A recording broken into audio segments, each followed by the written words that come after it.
उद्योगपति मुकेश अंबानी के बेटे अनंत अंबानी और राधिका मर्चेंट शादी के बंधन में बंधे। दोनों ने एक दूसरे को बरमाला पहनाई। अनंत अंबानी को मां नीता अंबानी, बहन ईशा अंबानी और भाभी श्लोका ने सजाया। पहनाई दूल्हे की शानदार पारंपरिक पगड़ी। अनंत की शादी में लगा सितारों का जमावड़ा। मिलेनियम स्टार अमिताभ बच्चन अपनी पत्नी जया बच्चन, बेटे अभिषेक, बेटी श्वेता और नाती नातनी के साथ पहुंचे। अभिनेता रजनीकांत अपने परिवार के साथ अनंत राधिका की शादी में समारोह में पहुंचे। अभिनेता अनिल कपूर भी वर्ल्ड जियो सेंटर मौजूद रहे। जियो वर्ल्ड सेंटर पहुंचे सलमान खान, पत्नी गौरी के साथ दिखे शाहरुख खान। देसी गर्ल प्रियंका निक जोनस के साथ पहुंचे, लगाए ठुमके। एपी ढिल्लों के साथ दिखी रणवीर सिंह और अनन्या की जुगलबंदी। जियो वर्ल्ड सेंटर में हनी सिंह ने किया परफॉर्म। हनी के गानों पर थिरके बाराती। माधुरी ने भी किया डांस। जियो वर्ल्ड सेंटर पहुंचे महेंद्र सिंह धोनी, पत्नी साक्षी और बेटे जीवा के साथ नजर आए। क्रिकेटर हार्दिक पांड्या भी, ईशान किशन भी शादी समारोह में पहुंचे। बिहार के पूर्व मुख्यमंत्री लालू यादव भी अनंत राधिका को आशीर्वाद देने पहुंचे। उनके साथ बेटे तेज प्रताप भी मौजूद थे। अनंत अंबानी और राधिका मर्चेंट की शादी में शामिल हुए समाजवादी पार्टी के प्रमुख अखिलेश यादव परिवार के साथ मुंबई जियो सेंटर पहुंचे। बंगाल की सीएम ममता बनर्जी भी जियो वर्ल्ड सेंटर पहुंची। अनंत अंबानी की शादी में शामिल हुई। योग गुरु बाबा रामदेव आचार्य बालकृष्ण के साथ भी शादी समारोह में शामिल हुए। ब्रिटेन के पूर्व पीएम टोनी अपनी पत्नी के साथ अनंत राधिका की शादी में गए। ब्रिटेन के पूर्व पीएम बोरिस जॉनसन भी परिवार के साथ शादी में शामिल हुए। पीएम मोदी का आज मुंबई दौरा। 29,400 करोड़ रुपए की विकास परियोजनाओं की सौगात देंगे। पीएम मोदी शाम को 5:30 बजे गोरेगांव के नेस्को प्रदर्शनी केंद्र पहुंचेंगे। सड़क, रेलवे और बंदरगाह से जुड़ी परियोजनाओं का उद्घाटन और शिलान्यास करेंगे। पीएम मोदी शाम को 7 बजे बांद्रा कुर्ला कॉम्प्लेक्स के जी ब्लॉक में आईएनएस सचिवालय का करेंगे दौरा। आईएनएस टावर्स का करेंगे उद्घाटन। 7 राज्यों की 13 विधानसभा सीट पर हुए उपचुनाव का आज आएगा रिजल्ट। बुधवार को सभी सीट पर हुई थी वोटिंग। महाराष्ट्र के एमएलसी चुनाव में एनडीए के सभी 9 कैंडिडेट जीते। एमबीए के मात्र 2 सीट जीत सकी। 11 सीटों पर हुआ था मतदान। चुनाव में पंकजा मुंडे समेत बीजेपी के 5 उम्मीदवार जीते। पंकजा ने जीत का जश्न मनाया।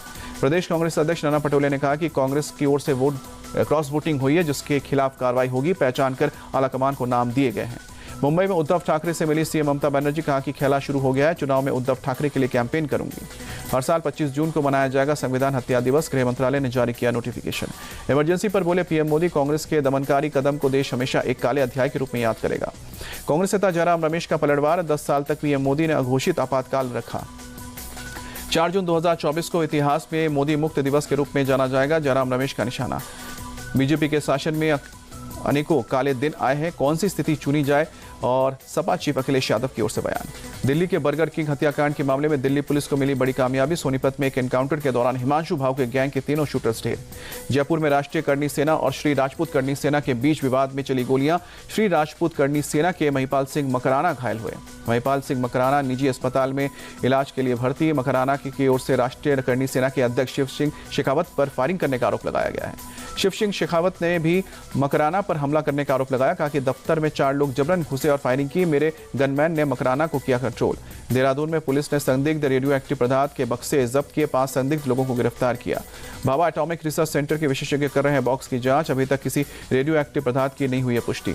ओबीसी और दिव्यांग सर्टिफिकेट के विवाद पर केंद्र के जांच बैठाने पर बोली आईएएस पूजा खेड़कर, इस मुद्दे पर बोलने के लिए ऑथराइज नहीं। नीट पेपर लीक केस में पटना हाईकोर्ट का फैसला। बिहार पुलिस द्वारा गिरफ्तार सभी 13 आरोपियों को 15 दिन की सीबीआई कस्टडी में भेजा। मुंबई के कई इलाकों में बीती रात हुई भारी बारिश। जलभराव के चलते लोगों की परेशानी बढ़ी। यूपी के कई जिलों में नदियां उफान पर। नेपाल यूपी बॉर्डर के करीब 7 जिलों में बाढ़ जैसे हालात। गोरखपुर में बाढ़ से प्रभावित हुआ पूर्वोत्तर रेलवे का ट्रैक। प्रशासन ने किया मरम्मत का काम। शाहजहांपुर में पीलीभीत के डैम से पानी छोड़े जाने के बाद गर्रा नदी का लेवल खतरे के निशान के पार। करीब 70 गांव बाढ़ की चपेट में।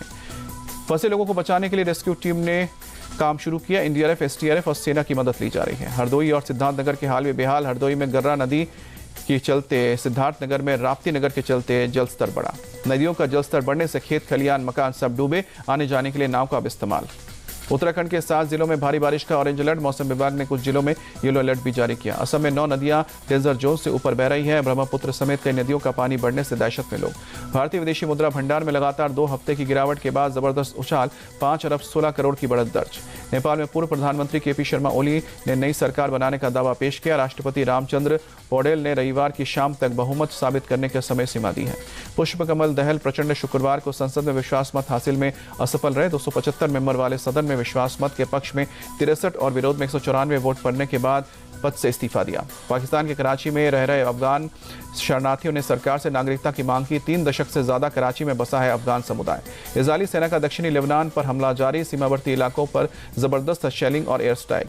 भारत और जिम्बाब्वे के बीच चौथा T20 आज हरारे क्रिकेट ग्राउंड पर खेला जाएगा। मैच शाम को 4:30 बजे से शुरू होगा मुकाबला। 5 मैचों की T20 सीरीज में 2-1 से आगे है भारत। चौथा मैच जीत इस सीरीज पर कब्जा करना चाहेगी टीम इंडिया।